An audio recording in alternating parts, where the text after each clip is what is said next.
Wow, I finally used the intro. Anyway, hey guys, AZ14900 here. Today we're going to be testing the Peugeot RCZ R in multiplayer. As you can see here, my tuning is maxed out and nothing on Pro Kits because of fusion coins. Anyway, here's our first race on San Diego Harbor. Against nothing really too good. Just a bunch of unboosted cars. I think there was like a Servolt with a tuning kit, but that's not going to compete with this car. Especially considering it goes slower and has worse acceleration. So as you can see here, the Peugeot took off quite quickly, and I'm ahead of those guys already. And that nitro efficiency, look at it, I'm in triple tap nitro right now. That thing is not running out. This car is really nitro efficient. And that's probably a good thing, because it's somewhat nitro aligned. It goes like, what, like 172, 73 or 74 without the nitrous, with the tuning kit. I'm running tuning kit and the nitro starter in all these races. No extra tanks. Oh, I forgot to mention, these are 5 sequential races. This is the first of 5. So as you can see here, we've basically pulled away from them. And with nothing much else to do in this race, I guess I'll talk about my last video where I raced the 2015 Ford Mustang against the Peugeot RCZ R. Both cars were maxed, but the Peugeot beat the Mustang because of its better acceleration. Then again, the Mustang is in a bad car, just worse than the Peugeot, even though it's a lot more. It's 1,100 tokens. This car is only 365 tokens. So as you can see here, I was right. Servolt with the tuning kit, unboosted Range Rover, nothing really that good nowadays. So let's get to our second race. Right then, I had a laggy start in this race, so everyone got ahead of me. Will I be able to catch up to them? Let's see. So I'm not sure who this is in 4th place, but I'm already catching up to them quite quickly. And as you can see, someone in 2nd place wrecks. Yep, someone in 2nd place wrecked. It was a Servolt. And who is now in 2nd place? I think that's an Alfa Romeo 8C, which has a stock rank of 1181. And that car is not too great. So we're catching up to him quite quickly. And we're almost there. We're coming close to him.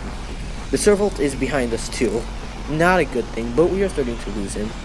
Here the 8C does not take the shortcut, surprisingly. The Servolt does though. So that was just bad for the 8C, because now I'm definitely ahead of him. And there's one guy in 1st that I cannot catch up to because of my poor start. So we come across the ramp, stay ahead of the Servolt and the 8C, and we come in 2nd.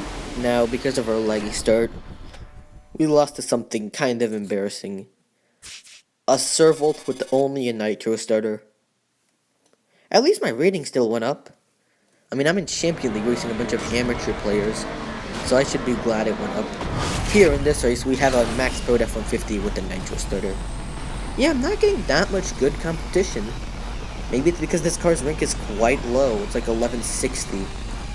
And because of that, all the cars we're racing are like low-end B-class cars like Servolt, especially mid-tier C-class cars like the Alfa Romeo and some other maxed D-class cars, or the D-class cars like 1100 rank. Anyway, we've pulled ahead of the F-150 going up here. Prefer going up here than down below, because you might wreck on like one of the pillars. Even though you can destroy them, I'm talking about like the first one. Like, because you think all of them are breakable, you just drive into that one thinking you'll get a city havoc, but you get a wreck and lose your rating. So anyway, this F-150 goes up there, which I believe is faster than going down below here, because he did gain his some ground on me. But will it be enough to catch up? We have 2 laps. Anyway, you can see the Peugeot handles quite well. I'm micro drifting around these corners. I think this drifting radius is kinda wide. I don't really know. I prefer to micro drift in it. I don't know why it took me so long to say that, but I prefer to micro drift in this car. Anyway, we are pulling away from the F-150. Even with the lag, he's not catching up to me, and he does not do so for the rest of lap 2. So Instead of wasting your time, I just cut to the end of lap 2. And you can see he only had a nitro starter. These races are boring, huh? Well, get ready for the next race. That race is going to be intense. Anyway, we get a laggy start, or somewhat laggy start, but we're racing a BMW M2 Special Edition, an Infinity Project Black S Special Edition, and I think a Servant.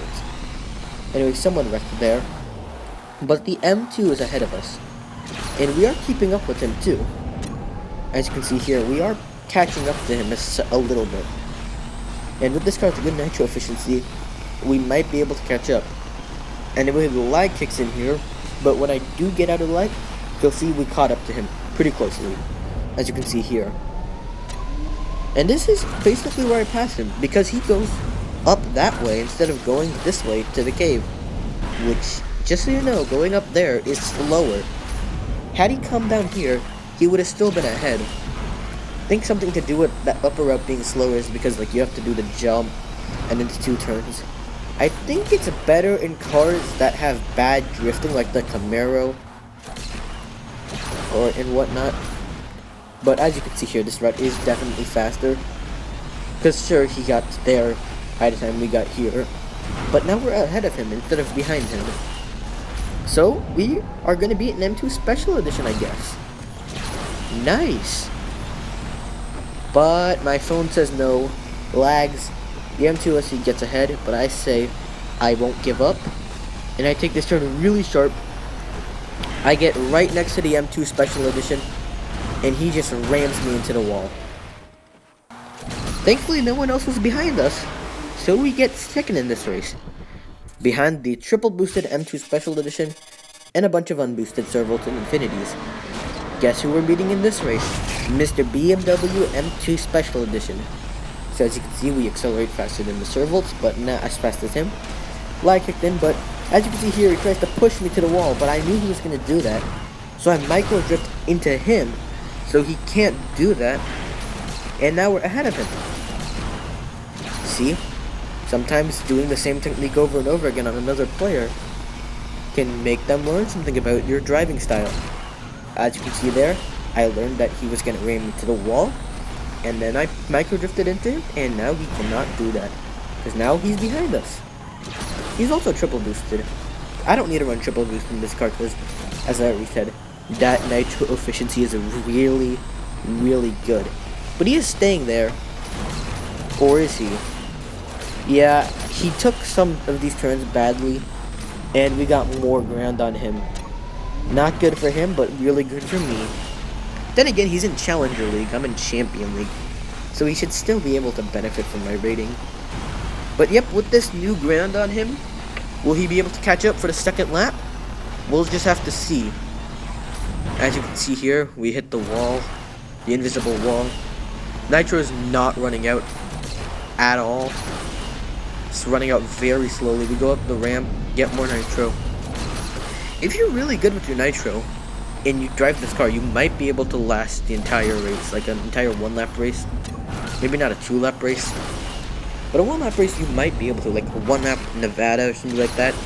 You might be able to keep nitro the entire race. Anyway, we get more ground on this M2 Special Edition. Oh, and you know how I said, will he be able to catch up? Just so you know, he does not catch up, so I cut to the end of the second lap. So, even though we lost to him once, we beat him the second time. And now on to our final race, which is 2 laps on Iceland. Yeah, I wasn't too happy, especially when my competition was a bunch of Servals and a Renault Desire. An 1110 Renault Desire with a nitro starter and a tuning kit. Is he competition? No, I passed him. And because I think I go a lot faster than him, because he is only 1110. I'm 1160. And because we start to get ahead of him, well, as you can see, they're gonna be long gone eventually. So, now that that's out of the way, what are my general thoughts about this car? Overall, this car, for 365 tokens, is one of the best options you can get. It's very cheap to upgrade. Stage 4 to Stage 5 is 28,000 credits. You wanna know how much it is for the S2000? S2000 is 60 grand. Then again, that car's credits 150,000. But this is only 365 tokens. Most beginners can get that somewhat quickly, in a few weeks at least. And the Mustang loses to this card. Do not spend 1100 tokens on it unless you're a huge fan of the Mustang, or you just don't care. Then do it. But because of this, we just skip to the second lap and finish it because nothing happened. Thank you so much for watching, and if you liked the video, be sure to subscribe. I will appreciate it, and I will see you in the next video. Goodbye.